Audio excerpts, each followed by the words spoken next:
안녕하세요. 남편과 사별한 후 혼자서 살고 있는 50대 여성입니다. 남편을 잃고 인생이 끝난 줄 알았는데 로또에 당첨된 것처럼 인생이 180도 바뀌어버리고 말았습니다. 제가 이런 호화스러운 삶을 살게 될 줄은 꿈에도 몰랐는데요. 어릴 때부터 항상 부족하게 자라서 돈과 먹을 것이 풍족해지니 적응하기 어렵네요. 로또에 당첨된 것도 아닌데 갑자기 부자가 되어버렸다니. 여러분들이 듣기에는 의아스러우실 겁니다. 우선 제가 얼마나 어렵고 힘들게 자랐는지 들어보시길 바랍니다. 저는 막노동하는 아버지와 엄마는 시장에서 떡집을 하는 집안에서 자랐습니다.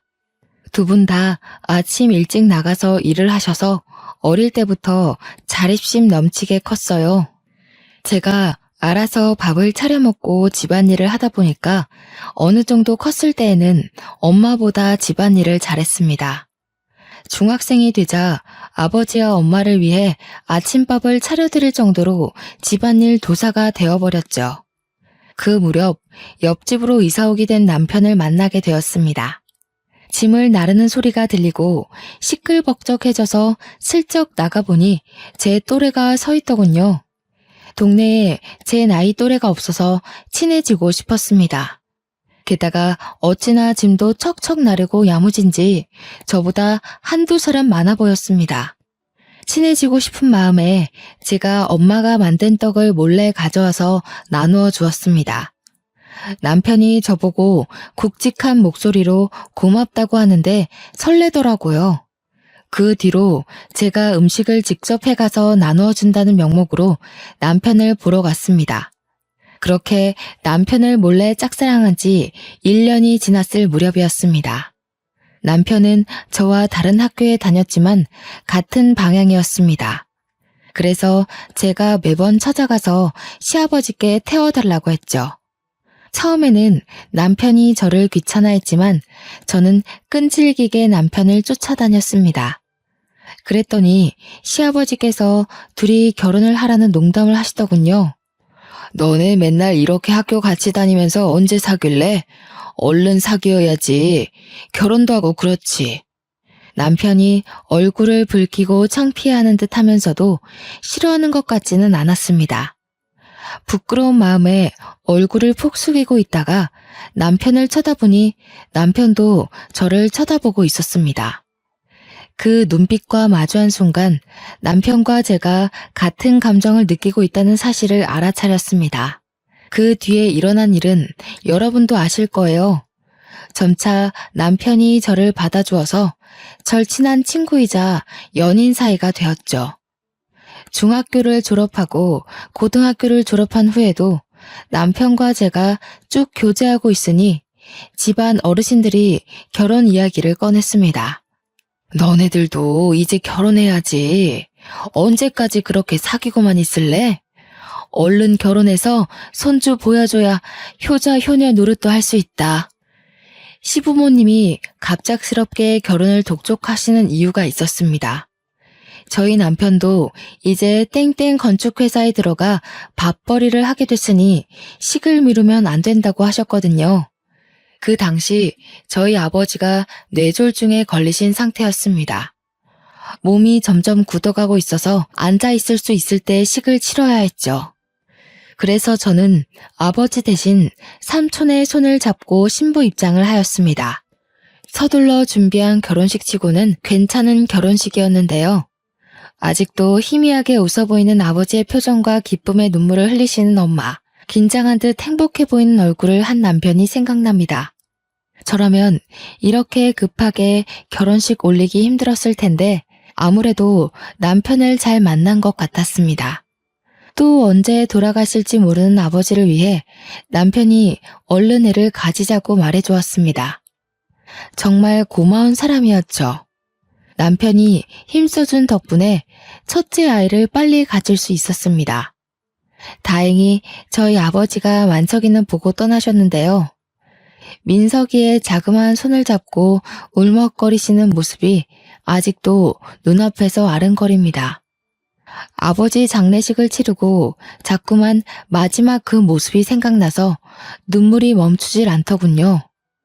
그날 이후로 몸에 수분이 마를 정도로 울 일은 없을 거라고 생각했습니다. 하지만 5년 뒤 엄마가 낙상사고로 돌아가셨습니다. 화장실에서 미끄러져서 허망하게 가버리신 거죠. 그때 저는 정말 불효자라고 생각했습니다. 엄마를 혼자 지내게 해서 이런 일이 생긴 것 같았거든요. 제 앞에 저승사자가 어슬렁거리며 제가 소중하게 생각하는 사람들을 다 앗아가는 기분이었습니다. 밤마다 꿈에서 아버지가 나타나고 엄마가 나타나셔서 슬피 우셨습니다.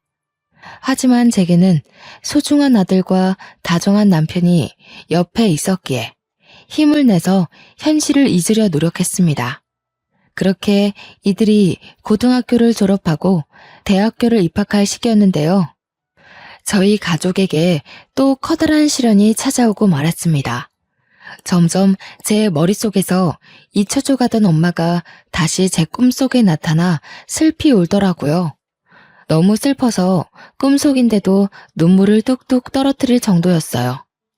잠에서 깨어났더니 눈물로 베개가 흠쩍 젖어 있었고 마치 우울증에 걸린 사람처럼 온몸에 힘이 빠져서 정신을 차릴 수가 없었죠.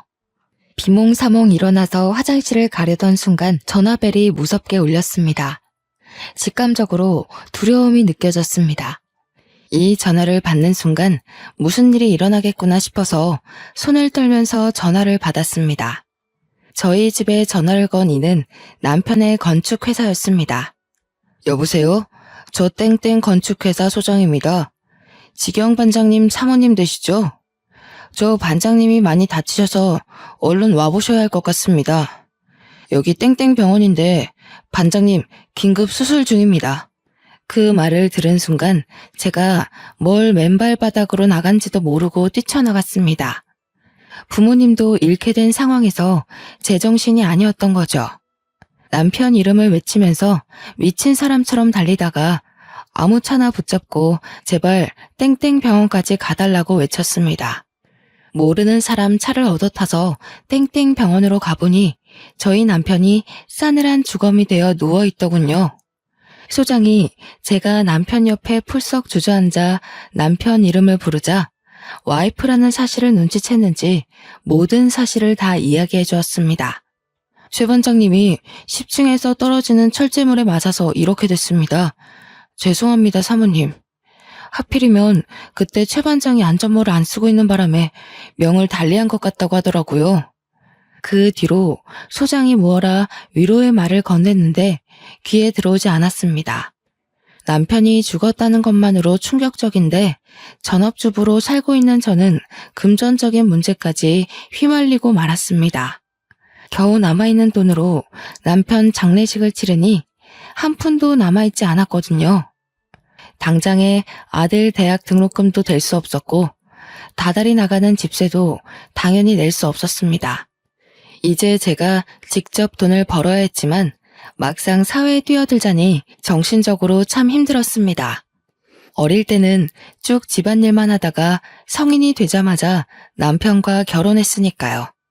그러고 아들이 성인이 될 때까지 단 한 번도 돈 벌어오는 일을 한 적이 없었습니다. 하지만 곧 대학교를 입학하는 아들을 위해서 어떻게든 먹고 살려고 발버둥 쳐야 했죠. 그래서 결국 친구들이랑 형제들에게 전화에 돈을 빌리는 지경까지 찾아왔어요. 한 푼이라도 빌려줄 줄 알았던 친구들이랑 형제들이 모두 다 저를 피하거나 돈이 없다고 말하더군요. 월세 낼 돈이 없어서 이러다 집에서 쫓겨난다고 해도 소용이 없었습니다. 제가 무릎 꿇다시피 빌어도 어쩔 수 없다는 반응이었는데요. 결국 제일 손을 뻗기 싫었던 시댁을 찾아가 시어머니를 뵀습니다. 자존심을 다 버리고 찾아간 것인데 시어머니는 참으로 모질게 구셨습니다. 내가 미쳤니? 너 같은 것한테 돈을 빌려주게? 너도 제정신이 아니구나. 우리 아들 장례식장에서 그런 소리를 듣고도 나한테 돈을 빌리러 와? 사실 남편 장례식장에서 난리가 난 적이 있었습니다. 시어머니가 저를 보자마자 뺨을 때리면서 남편 죽인 년이라고 욕을 하셨거든요. 저는 귀한 아들이 갑자기 세상을 떴으니 이성을 잃으셔서 그런 줄 알았습니다. 그런데 사고로 죽은 남편이 제 탓이라뇨. 너무 억울해서 눈물이 났죠. 시어머니가 제 등을 떠밀면서 내쫓아 버리길래 울면서 시댁을 나왔습니다. 어떻게든 돈을 마련하기 위해 아등바등 일했지만 살고 있는 집세를 내는 것만으로도 빠듯해서 자꾸만 대출을 받을 수밖에 없었습니다. 결국 마지막 지인이라고 생각했던 초등학교 동창들에게 돈을 빌리기 위해 동창 모임에 간 적이 있었습니다. 최대한 잘 차려입고 동창들에게 돈을 빌려줄 수 있냐고 물어보려고 했죠. 그런데 제가 길을 헤매다 늦게 도착하였습니다. 서둘러 가게 문을 열고 들어갔는데 동창들이 제 이야기를 하고 있었습니다.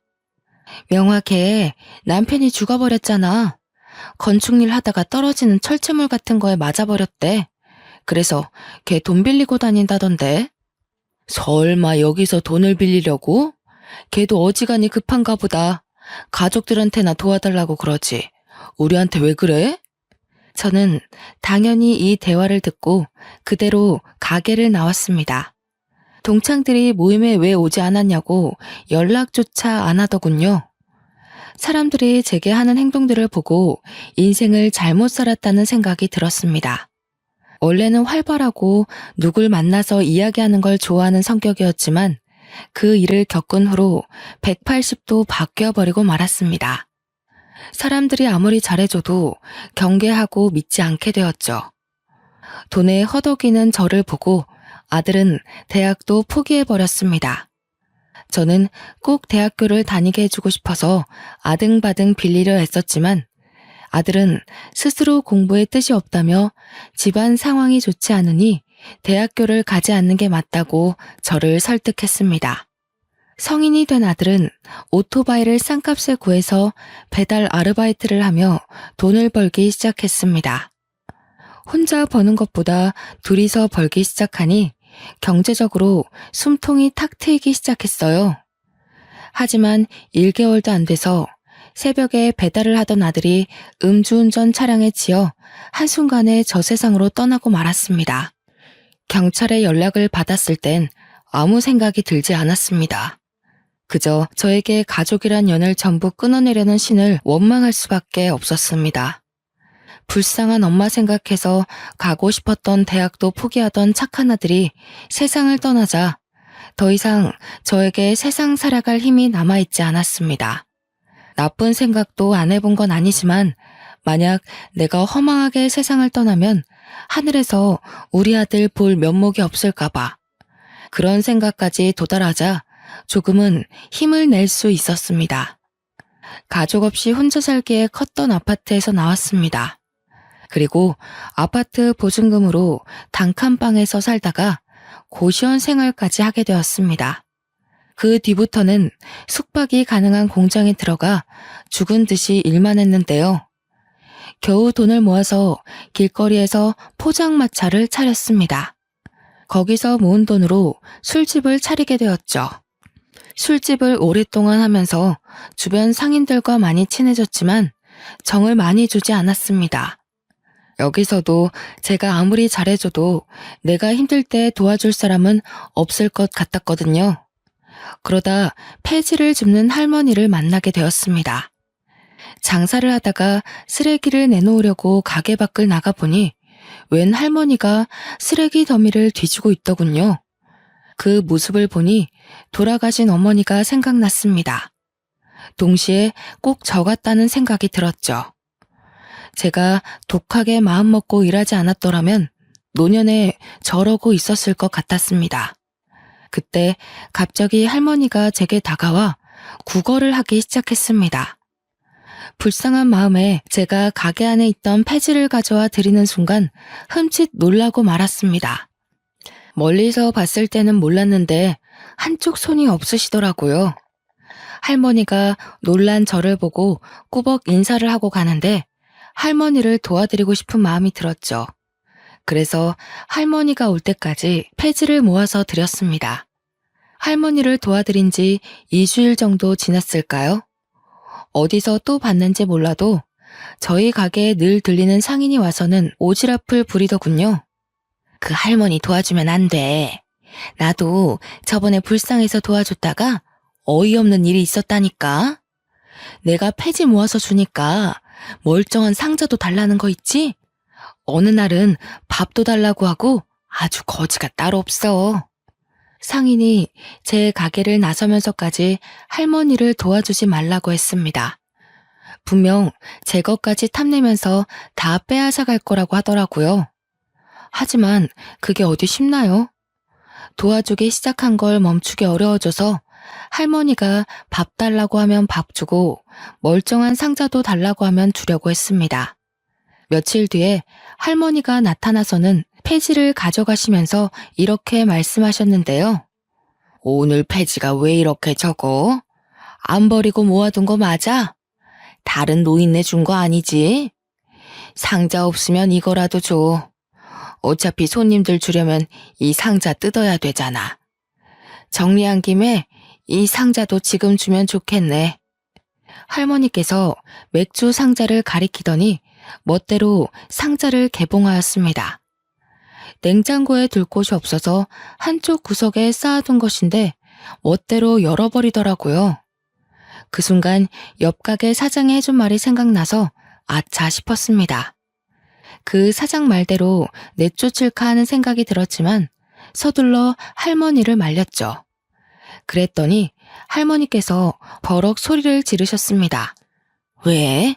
처음에는 잘만 도와주더만 이런 건 안 돼?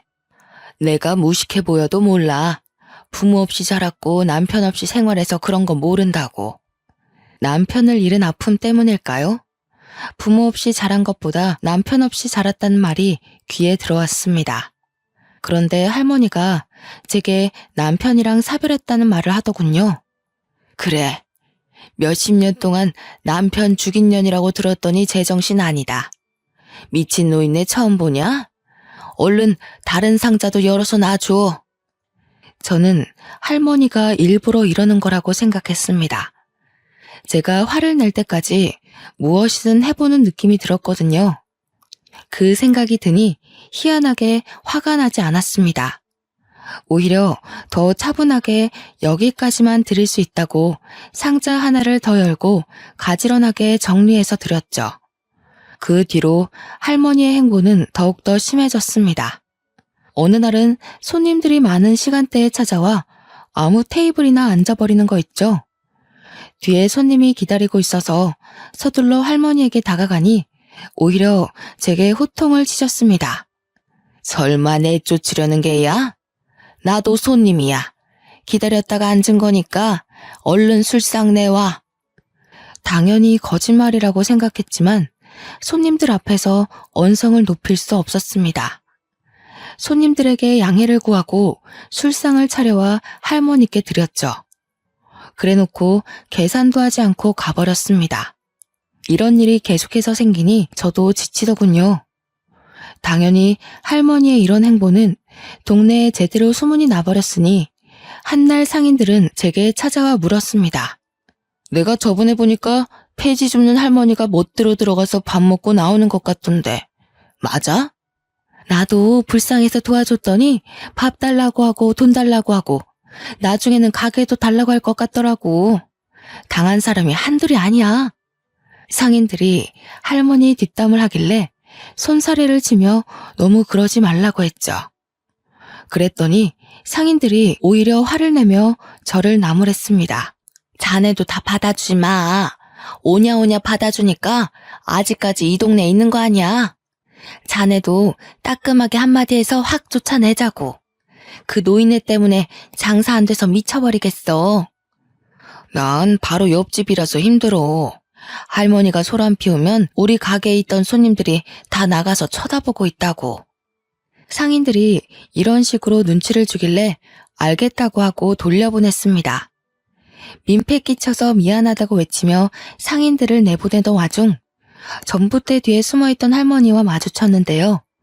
아무래도 상인들끼리 하는 말을 엿들은 것 같았습니다. 저랑 눈이 마주치자 바로 등을 돌리고 가버리더군요.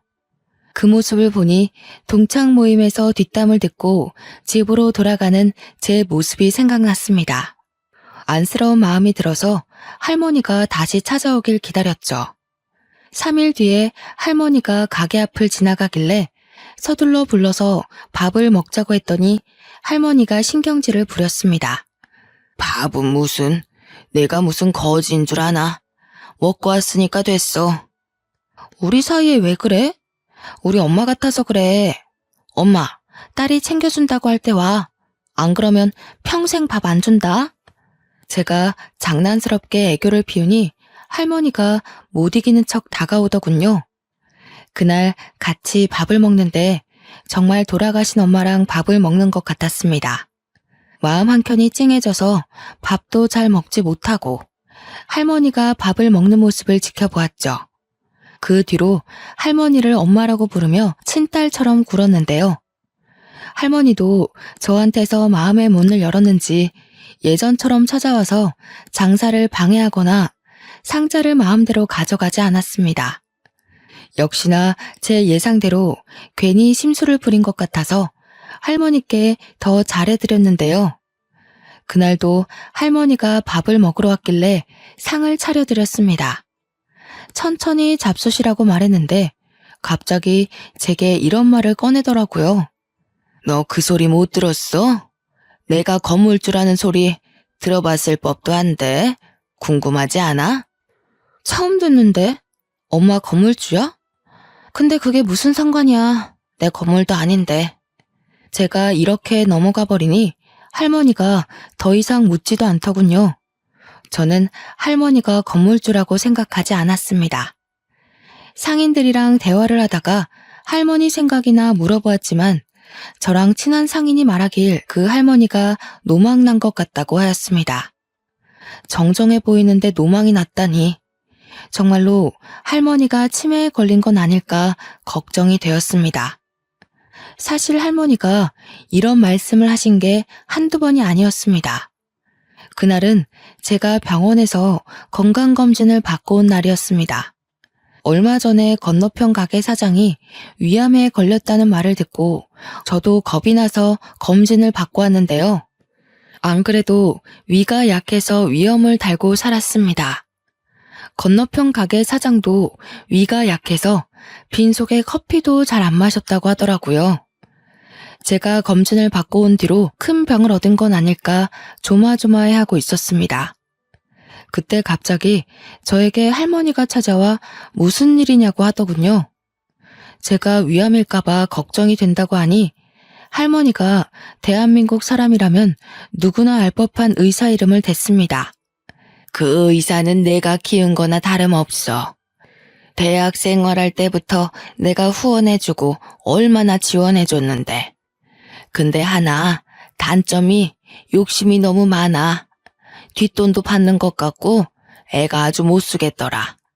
내 재산 물려주려고 했는데 그러면 안 되겠어. 그 의사는 TV에 나올 정도로 유명한 의사였습니다. 할머니께 그 의사를 어떻게 하냐고 물으니 절친한 사이라고 하더라고요. 방금 폐지를 줍다 와서 꾀지지한 옷차림으로 그런 말을 하는데 누가 믿을까요? 저는 그저 허허 웃으며 할머니의 말을 들어주었죠. 그런데 그게 할머니에게 치매가 찾아와서 생긴 일이라니 충격이 컸습니다. 당사자 앞에서 치매 노인이라고 할 수도 없으니 속으로 끙끙 앓고 있었는데요. 호랑이도 제 말하면 온다더니 할머니가 때마침 들어와 갑자기 이상한 짓을 하더군요. 갑자기 가게 앞에 주저앉아 돈이 필요하니 당장 달라고 하였습니다. 그 금액이 무려 1,000만 원이었습니다. 이게 다 치매 증상인 걸까 싶어서 당황스러운 마음에 할머니를 일으켜 세웠는데요. 1,000만 원을 빌려주면 갚을 능력은 되냐고 물으니 뻔뻔하게 대꾸하셨습니다. 배지 줍는 노인네가 무슨 돈이 있다고 1,000만 원을 갚아? 그냥 줘. 엄마 하면서 친딸인 척 할 때는 언제고 왜 못 주는데? 할머니가 어디선가 또 상처를 받고 와서는 제게 이러는 거라고 생각했습니다.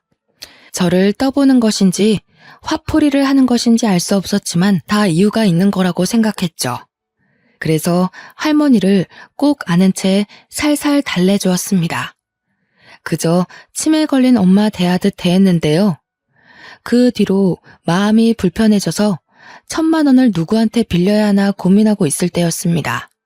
옆 가게 사장이 제 가게를 찾아와 이상한 말을 꺼내는 거 있죠?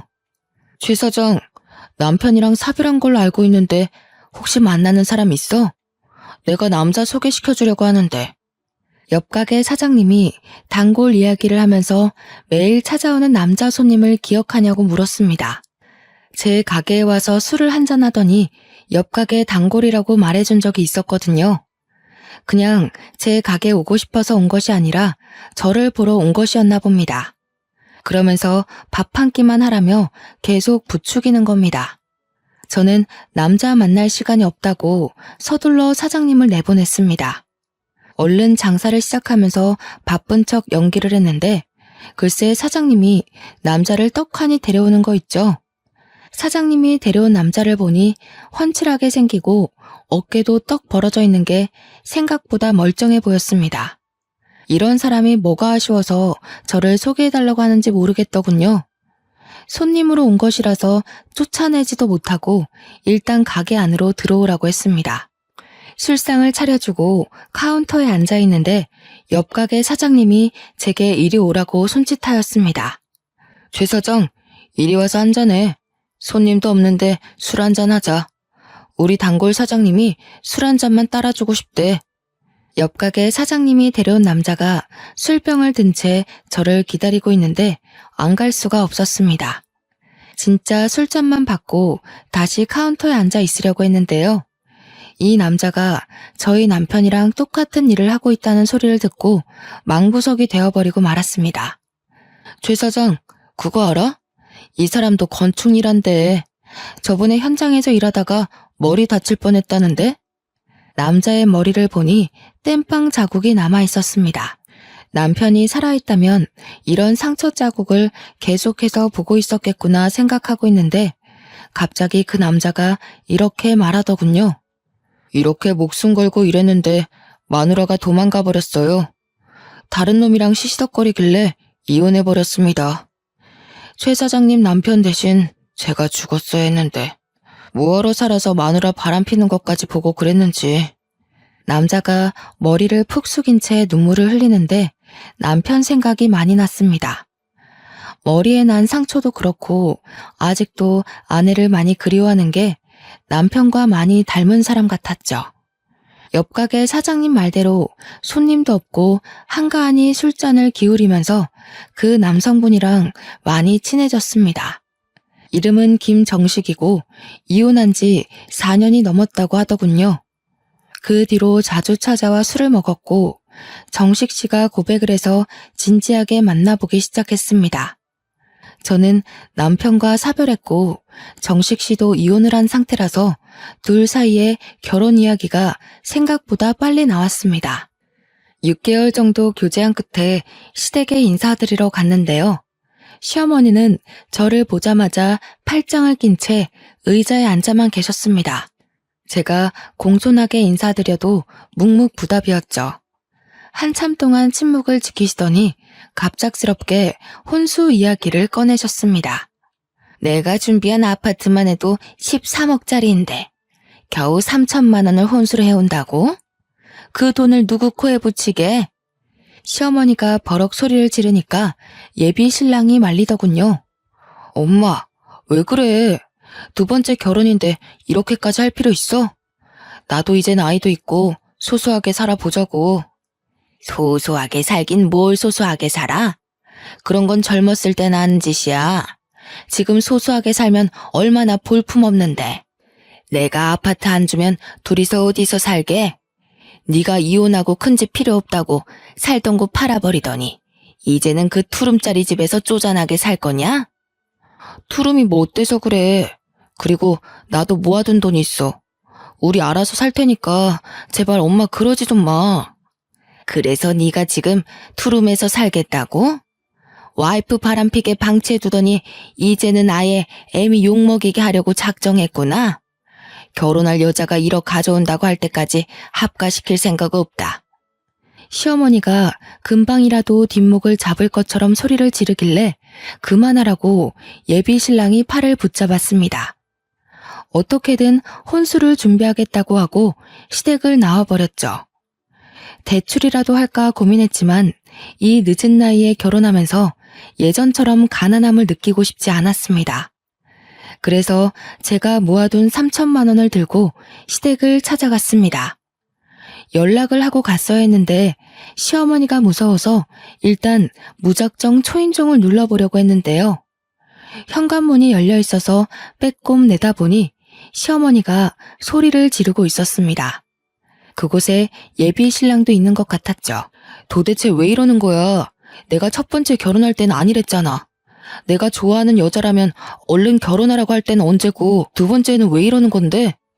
그때랑 지금이랑 똑같니? 내가 결혼 막 시키는 바람에 일이 이렇게 된 거 아니야. 딱 보니까 네가 여자 볼 줄 모른다. 그것도 얌전해 보여서 요조 숙녀처럼 잘 지내겠다 싶었는데 다른 남자랑 바람핀 거 아니야? 네가 목숨 걸고 일하다 다쳤는데 그것이 병문안이라도 와봤어? 다른 놈이랑 뒹구느라 네가 죽든 말든 신경도 안 썼잖아. 그 말이 왜 지금 나오는 건데? 그래서 이혼했잖아. 이혼한 거니까 된 거 아니야? 그 여자도 남편 죽어서 사별한 거라며? 그 여자 남편도 너랑 똑같은 일 했다는데 어떻게 결혼시켜? 그리고 얼마나 기가 세면 지 남편이랑 아들까지 모조리 세상을 떠난다니? 그런 것 하고 어떻게 너를 결혼시켜? 내가 점도 보고 왔는데 점쟁이가 그것이 내 아들 죽일 게 뻔하대. 그 여자 가족이 되면 전부 죽는 팔자라고 하더라. 1억 해오라는 것도 헤어지게 하려고 일부러 그런 것이니까 당장 헤어져라. 1억 구해오면 1억 더 해오라고 할 테니까. 거짓말하지 마. 점쟁이 때문이 아니라 아버지 빚 때문에 이러는 거잖아. 다 늙은 노인이 무슨 부귀영화를 누리겠다고 도박을 해? 이렇게 자식 인생 망치니까 좋아? 저는 그 말을 들은 순간 조용히 뒤돌아서 나올 수밖에 없었습니다. 제가 전생에 무슨 죄를 지었던 걸까요? 어쩔 수 없이 남편과 아들을 잃은 것뿐인데 사람들이 저를 벼랑으로 내모는 것 같았습니다. 내 편은 더 이상 만들지 못하는 것인지 싶어서 하염없이 눈물만 흘렸죠. 어느 정도 행복해졌다고 생각했는데 저는 동창 모임 때처럼 아직도 처량한 신세였습니다. 어차피 마음을 열어도 믿었던 사람들이 저를 비난할 테고 저한테 손가락질할 거라는 생각에 사람들이 쳐다보든 말든 오열하였습니다. 집 가는 내내 엄마 잃은 아이처럼 대성통곡을 해버렸는데요. 그때 갑자기 할머니가 저를 보고 왜 그러냐고 물었습니다. 할머니가 울지 말라고 소매로 제 눈물을 닦아주고 있는데 정말 엄마같이 느껴졌습니다. 평소에 할머니를 엄마라고 불렀어서 울면서 엄마라 부른 것인데 정말로 눈앞에 엄마가 있는 것 같았죠. 그래서 저도 모르게 시댁에서 있었던 일들을 다 말해버렸습니다. 그 말을 다 듣고 있던 할머니께서 갑자기 품속에서 돈봉투를 꺼내주더라고요. 1,000만 원짜리 수표 10장이 들어있을 거다. 너 주려고 내내 가지고 있던 거야. 널 진짜 딸이라고 생각하니까 주는 거다. 나 폐지만 줍고 다니는 노인네 아니다. 네가 장사하고 있는 건물이 내 건물이야. 제가 1층에 새 들어있는 6층짜리 건물을 가리키니 할머니가 맞다고 하였습니다. 믿을 수 없다고 하니까 그럼 그 돈이 어디서 났겠냐고 하는 거 있죠? 실제로 할머니의 옷은 가격대가 나가 보였습니다. 게다가 어디서 사는지 몰라도 늘 씻고 오는 듯 했죠. 대화도 해보니 그 나이에 무려 대학도 나왔다고 했고 아는 것도 많아서 의외라고 생각한 적도 있었습니다. 제가 얼떨떨한 표정으로 1억이 든 봉투를 바라만 보고 있으니 할머니는 호탕하게 웃으며 꽤 충격적인 말을 해주셨습니다. 네가 남보다 나으니까 그런 거다. 내 자식들은 내가 사고로 손이 없어지니까 나 몰라라 하더라. 지들끼리 양로원에 집어넣자고 하고 재산 이야기만 하면서 쑥덕거리길래 아예 영 끊었다. 자식들 몰래 이사 온 거라서 자식들은 내가 지금 어디 사는지도 몰라. 그딴 놈들한테 재산 물려주느니 차라리 사회에 환원하려고 했는데 정부 놈들을 믿을 수가 있어야지. 할머니 말로는 건물주인 줄 알고 싹싹하게 구는 상인들한테 테스트를 해봤다고 합니다. 사실 건물주가 아니고 폐지를 주우러 다닌다는 사실을 알리니 상인들 태도가 싹 바뀌었다고 하죠. 그 뒤로 상인들이 몇 번이나 바뀌어서 할머니가 건물주라는 소문이 전부 사라져버린 거죠. 대신 할머니가 무전 취식하면서 폐지 주우러 다니는 노인이라는 소문이 자리한 것인데요. 그 상태로 건물주라는 소리를 하니 아무도 믿지 않아서 할머니가 그런 사람들을 시험해 본 것입니다. 내가 몇 년을 속여봤는데 사람들은 다 똑같더라. 내가 나중에 건물주라고 밝히니까 다들 이용해 먹으려고 하더라고. 그래서 주는 거다. 너는 내 친딸들보다 낫다. 그러니 얼른 받아라. 할머니가 그 돈을 쥐어주면서 시댁에 얼른 가보라고 하였습니다. 점쟁이 말만 믿고 귀한 며느리 내친 시어머니를 혼쭐 내고 오라고 하더군요.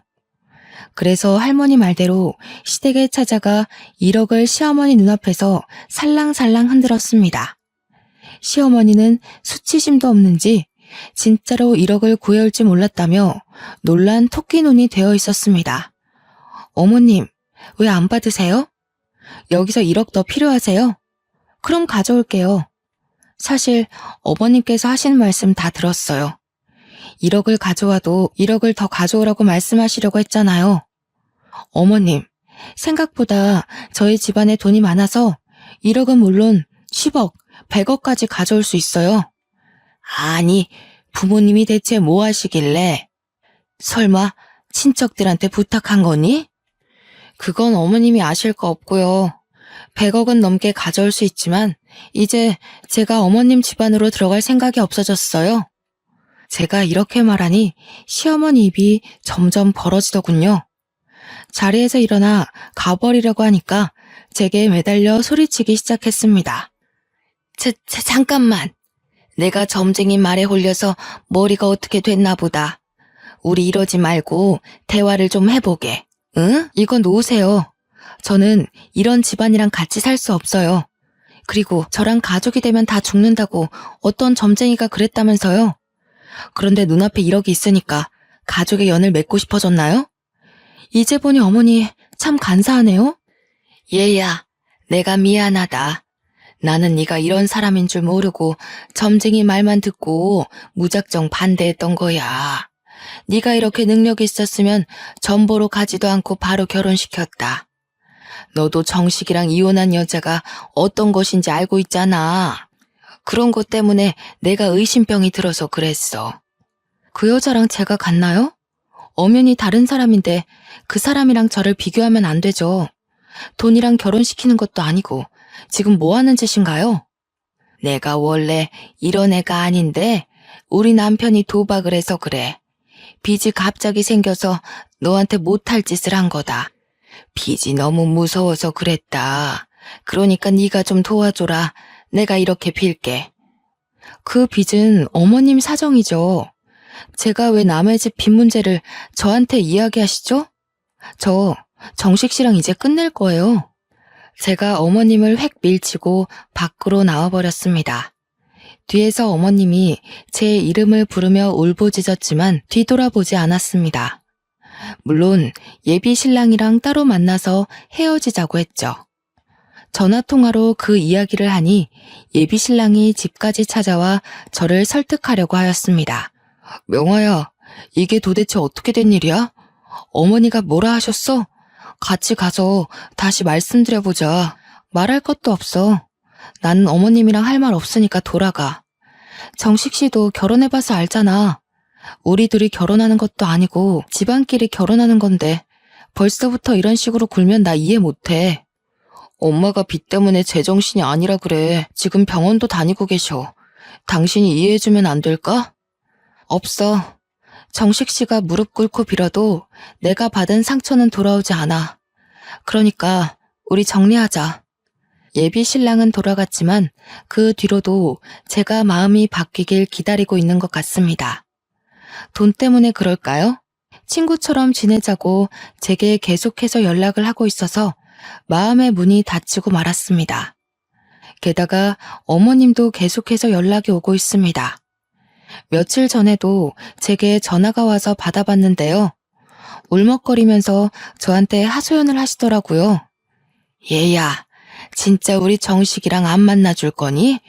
우리 아들한테 들었다. 우리 아들이 계속 만나자고 해도 안 만나준다며. 지금 만나는 남자도 없다며. 한 번만 만나주면 안 되겠니? 아니요, 그럴 생각 없습니다. 지금 어머님 팔자 고치려고 아들 결혼시키시려는 거예요? 이제 차단할 거니까 제 번호 알아내서 연락하지 마세요. 명화야, 우리 명화, 내가 잘못했다. 제발 빚 좀 갚아다오. 시어머니가 애타게 제 이름을 불렀지만 전화를 뚝 끊어버리고 말았습니다. 한참을 망설이다 시어머니의 번호를 차단하긴 했는데요. 참 나쁜 사람이었지만 매정하게 구니 제 마음이 불편하더군요. 그럴수록 할머니와 지내는 시간을 늘리고 있습니다. 요즘 연애 생각도 없어서 바쁘게 장사일을 하면서 할머니와의 추억을 쌓고 있죠. 할머니랑 진짜 엄마처럼 가끔 여행도 가고 드라이브도 하고 있습니다. 서로 생일도 챙겨주고 할머니가 저희 남편과 아들의 기일날 납골당에도 함께 가주었습니다. 피 하나 안 섞인 남이랑 가족같이 지내게 될 줄은 몰랐네요. 제가 할머니를 엄마 하며 잘 챙겨드리니 재산을 저에게 다 물려주시겠다고 합니다. 저는 안 그래도 된다고 해도 기어코 그렇게 하겠다고 유서까지 미리 적어 놓으셨는데요. 그 유서를 보고 있으니 인생이란 정말 새옹지마 같다는 생각이 들었습니다. 아버지가 막노동 일을 하시고 엄마가 떡을 파는 집안에서 태어나 정말 가난하게 살았는데 부모와 남편 그리고 아들까지 차례로 잃는 슬픔을 견뎌내야 했습니다.